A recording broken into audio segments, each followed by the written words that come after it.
হাঙ্গেরিতে Trump পুতিনের বৈঠক ঘিরে রাশিয়া ইউক্রেন যুদ্ধবন্ধের যে আশার আলো দেখা গিয়েছিল ক্রমেই তা নিভে আসছে।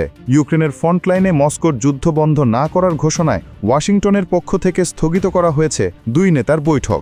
ওভাল অফিসে জানা সাংবাদিকদের প্রশ্নের উত্তরে মার্কিন প্রেসিডেন্ট জানিয়েছেন, পুতিনের সঙ্গে অহেতুক বৈঠক করে সময় নষ্ট করতে চান না তিনি। তবে এত কিছুর পরও আশা ছাড়তে নারাজ ট্রাম্প। গাজায় যেভাবে যুদ্ধবিরতি কার্যকর করতে সফল হয়েছেন, ইউক্রেনেও যুদ্ধ বন্ধ করবেন বলে অঙ্গীকার তার, এবং এক্ষেত্রে রুশ প্রেসিডেন্ট ভ্লাদিমির পুতিন ও ইউক্রেনীয় প্রেসিডেন্ট সম্মতি রয়েছে বলেও বিশ্বাস মার্কিন প্রেসিডেন্টের।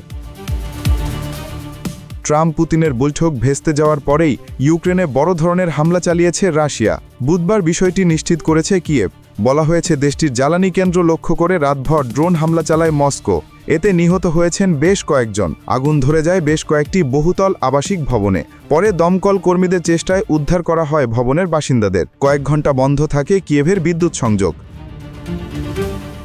বসে থাকেনি ইউক্রেনও। যুক্তরাজ্যের দেয়া দূরপাল্লার ক্ষেপণাস্ত্র স্ট্রোম শ্যাডো দিয়ে হামলা চালায় রাশিয়ার রাসায়নিক প্ল্যান্টে, এবং তাদের এই হামলা সফল হয়েছে বলে দাবি কিয়েভের। তবে এ বিষয়ে কোনো মন্তব্য করেনি ক্রেমলিন।